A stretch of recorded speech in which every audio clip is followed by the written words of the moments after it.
Hi అండి. నమస్తే. నేను మీ సునీత. వెల్కమ్ బ్యాక్ టు అమ్మ చేతి వంట కిచెన్ అండ్ వ్లాగ్స్. ఈరోజు వీడియో వచ్చేసి పూల్ మకానాతో మంచి రెసిపీ చేసి చూపించబోతున్నానమాట. దానికంటే ముందుగా ఈ పూల్ మకానాని తినడం వల్ల ఎన్ని హెల్త్ బెనిఫిట్స్ ఉన్నాయో తెలుసుకుందాము. మకానాలో కొలెస్ట్రాల్ స్థాయిలు తక్కువగా ఉండడం వల్ల బరువు తగ్గాలనుకునే వారికి ఇవి ఎంతో ఉపయోగపడతాయండి. అలాగే మెగ్నీషియం, పొటాషియం, మ్యాంగనీస్, ఫాస్ఫరస్, ప్రోటీన్లు కూడా చాలా ఎక్కువగా ఉంటాయి. అలాగే గుండె ఆరోగ్యానికి బెస్ట్ ఫుడ్ అని చెప్పవచ్చు. ఇందులో కాల్షియం ఎక్కువగా ఉండడం వల్ల ఎముకలు పుష్టిగా బలంగా ఉంటాయి. అలాగే రక్తంలో షుగర్ లెవెల్స్ని కూడా కంట్రోల్ చేస్తుందండి. మరి ఇన్ని ఆరోగ్య ప్రయోజనాలు ఉన్న ఈ పూల్ మకానాతో స్వీట్ పూల్ మకానాని ఎలా చేసుకోవాలో చూసేద్దామా. మరి ఇక్కడ నేను 100 గ్రామ్స్ పూల్ మకానాని తీసుకున్నానండి. ఈ 100 గ్రామ్స్ తోటి చేసి చూపిస్తున్నాను అనమాట. మకానాని ఇలా ప్రెస్ చేస్తే మెత్తగా ఉన్నాయి కదండి. ఇప్పుడు వీటిని క్రిస్పీగా అయ్యే వరకు వేపుకోవాలన్నమాట. స్టవ్ పైన మందపాటి కడాయి పెట్టుకొని అందులోకి మకానా వేసి మంటని లో ఫ్లేమ్లో పెట్టుకొని నిదానంగా దోరగా 2 నిమిషాల పాటు వేపండి.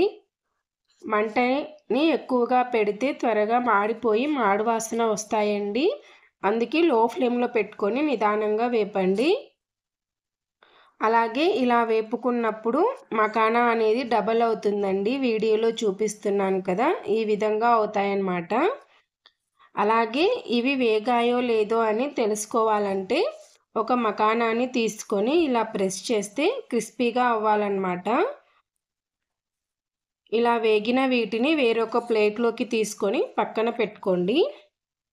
ఇప్పుడు స్టవ్ పైన అదే కడాయి పెట్టుకొని ఒక 1/4 కప్పు బెల్లం తురుము వేసుకొని 2 టేబుల్ స్పూన్ల వాటర్ వేసి బెల్లం కరిగించండి.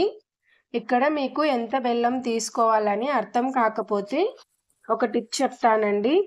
మకానాని వేపకముందు అయినా వేపిన తర్వాత అయినా ఒక మెజర్మెంట్ బౌల్ తీసుకొని కొలవండి.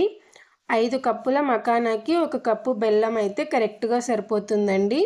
స్వీట్ తక్కువగా తినాలనుకుంటే 1/4 కప్పు అయితే సరిపోతుంది. అలాగే ఈ బెల్లం అంతా కరిగిన తర్వాత ఫిల్టర్ చేసి తీసుకోండి. పాకం అనేది ఉండపాకం రావాలండి. మీకు ఉండపాకం అనేది తెలియకపోతే, సరైన పద్ధతి ఏంటి ఉండపాకం అనేది మీకు తెలియకపోతే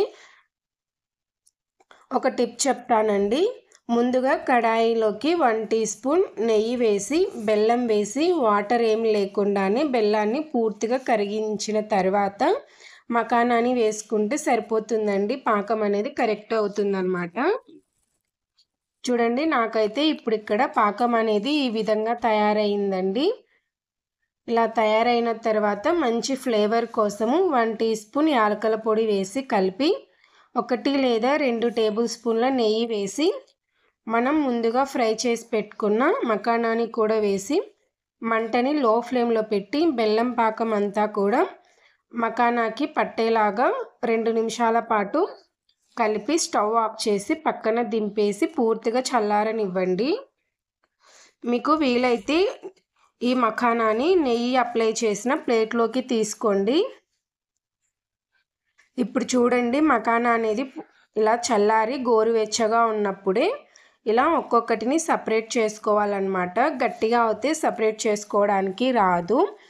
ఇన్ కేస్ మఖానా అనేది కడాయికి అంటుకుపోయి గట్టిగా అయిందంటే మరోసారి స్టవ్ పైన పెట్టి మంటని లో ఫ్లేమ్లో పెట్టి ఒక 2 నిమిషాలు ఉంచితే ఈజీగా ఊడొచ్చేస్తుందండి. ఇలా సపరేట్ చేసిన మకానాని చాలా క్రిస్పీగా ఉంటాయండి. మీకు కావాలంటే సౌండ్ కూడా వినిపిస్తాను చూడండి, ఎంత బాగా ఫ్రై అయ్యాయో. అంత క్రిస్పీగా ఫ్రై చేసుకోవాలన్నమాట మనం ఫ్రై చేసుకున్నప్పుడే. ఇలా ప్రిపేర్ చేసుకున్న మకానాని ఒక 88 బాక్స్లో స్టోర్ చేసుకుంటే నెల రోజులైనా ఫ్రెష్గా ఉంటాయండి. టేస్ట్లో మటుకు ఏమాత్రం డిఫరెంట్ ఉండదు. పిల్లలు స్కూల్ నుంచి ఇంటికి వచ్చిన తర్వాత సాయంత్రం పూట ఒకసారి ఇలా చేసి పెట్టండి, చాలా ఇష్టంగా తింటారు. అలాగే ఎన్నో పోషకాలు ఉన్న ఈ మకానాని పిల్లలకి పెట్టడం వల్ల ఆరోగ్యానికి కూడా చాలా అంటే చాలా మంచిది.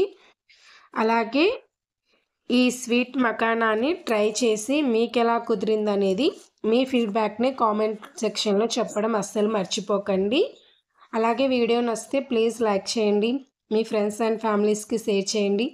మరిన్ని tasty and simple quick recipes కోసం అమ్మ చేతి వంట కిచెన్ అండ్ వ్లాగ్స్ని సబ్స్క్రైబ్ చేసుకోండి. Thanks for watching.